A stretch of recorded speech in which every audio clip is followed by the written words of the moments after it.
Le Conseil des ministres a tranché dimanche dernier, en faveur de la réouverture partielle des frontières aériennes, terrestres et maritimes. À l'heure qu'il est, les compagnies nationales aériennes et maritimes disposent de peu d'éléments et indiquent ne pas pouvoir se prononcer sur le programme des voyages, ou encore du dispositif qui sera appliqué dès la reprise. Massiva Zahraoui, Alger, le soir, les compagnies contactées par notre rédaction affirment être dans l'expectative. Dans l'attente de nouvelles instructions qui détermineront avec exactitude ce qu'implique la reprise des vols, ainsi que les traversées maritimes, les représentants de la compagnie nationale aérienne Air Algérie, et de l'entreprise nationale de transport maritime de voyageurs, ANTV, n'ont toujours communiqué aucun détail en rapport avec le redémarrage de leurs activités.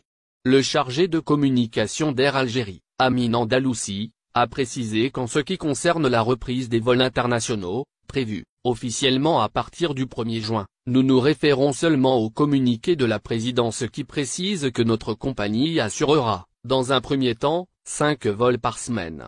Cela dit, aucune autre précision inhérente au dispositif qui accompagnera l'ouverture de l'espace aérien ou encore de la programmation des voyages n'est pour le moment parvenue à la direction d'Air Algérie, affirme la même source.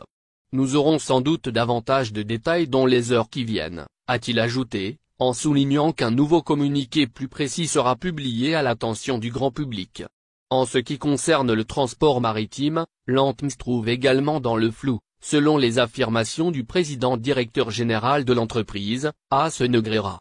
Tout ce que je peux dire, c'est que pour l'instant, nous attendons des directives de la tutelle pour pouvoir relancer les activités, a-t-il précisé.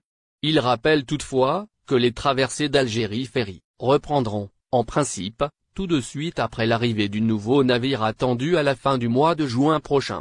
Il s'agit, pour rappel, d'un bateau baptisé Badodji Mokhtar II, qui viendra renforcer l'actif de la compagnie. Ace Negreira a expliqué que, pour ce qui est du protocole sanitaire, nous l'avons déjà exploité lors des dernières opérations de rapatriement, a-t-il signalé, en supposant qu'il sera certainement reconduit à la reprise. Le PDG de l'entreprise maritime a, en outre, relevé que sur le plan pratique, nous ne disposons pas des informations nécessaires pour communiquer dans les détails, le dispositif qui sera mis en place au feu vert des autorités. En attendant d'avoir davantage de précisions sur le programme officiel des voyages aériens et maritimes, les spécialistes appellent les compagnies nationales à appliquer de façon stricte le protocole sanitaire en vigueur, dans l'optique de poursuivre la stratégie de lutte contre la Covid-19 et au final. Si vous avez aimé la vidéo, n'oubliez pas de vous abonner à la chaîne et d'appuyer sur la cloche pour recevoir nos actualités.